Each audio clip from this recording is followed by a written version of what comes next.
Hold me closer, tiny dancer. Ballerina Misty Copeland has been an inspiration to many on and off the dance floor. You remember she made history nearly a decade ago. I remember this as the first black female principal dancer at the prestigious American Ballet Theatre. That was a big story. Now, Copeland is out with a book for young readers. It's called Letters to Misty, How to Move Through Life with Confidence and Grace. Love that cover. Isn't it nice? Yeah. She offers advice on issues like body image and friendship based on letters she's received from fans throughout her career.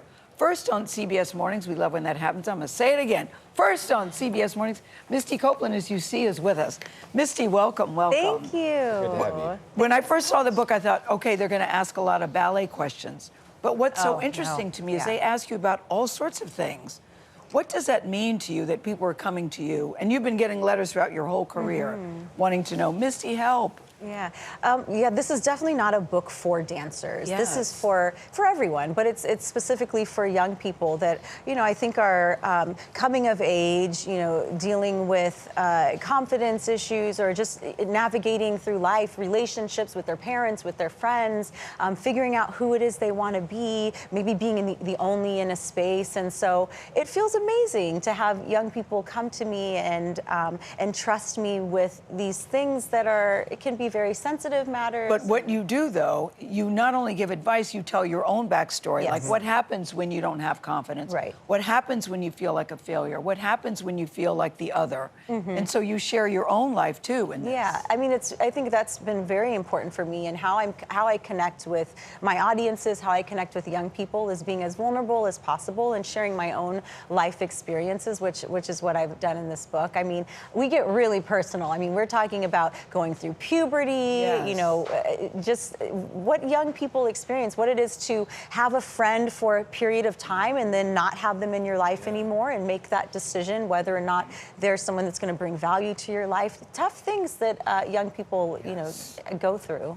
Yeah, and you remember receiving letters at the start of your career when you were 13 years old. Yes. What do you remember about some of those letters, and what do they mean to you now? Yeah, I mean, I never thought that I would be someone that people would come to. You didn't? No. I mean, I was so introverted, I didn't speak, but I feel like that's what I think people are drawn to, is that I've always been someone who observes and I listen. And I think that that's just my nature, and so people feel comfortable sharing things with me. And it's not just been through letters, it's young people that just come up to me. Yeah. I mean, on the street, and they hug me, and they want to tell me everything. And I'm like, this is amazing to be in a position, and all I can really... Position. A trusted position, and so it's really cool. Your life story is really incredible. Yes. I mean, to be 13 years old when you take your first ballet lesson and you're on a basketball court at a Boys and Girls Club. Meanwhile, your mom and your siblings are living in a motel at the time. How do you even process going from that to the stages you've been on since? To this day, it's been 25 years that I've been a principal dancer, or a professional dancer, sorry, with American Ballet Theatre, and I'm not jaded in any way. I'm like, it is wild that I've come from, where I come from, but to me, it's the saving grace is arts education, it's dance education, it's having an opportunity and access to this field, which is not just about the success that I've gained, but the person that it's made me, the tools that it's given me, transferable tools that you gain by being a part of an art, by being a part of dance, by being a part of a sport. That you can pass along to the next generation. Yeah. You are still the principal dancer at the American Ballet, but we haven't seen you on stage for 5 years. It was COVID, and then baby. Yes. Can you say when you're coming back to the stage? No. You can or you don't want to?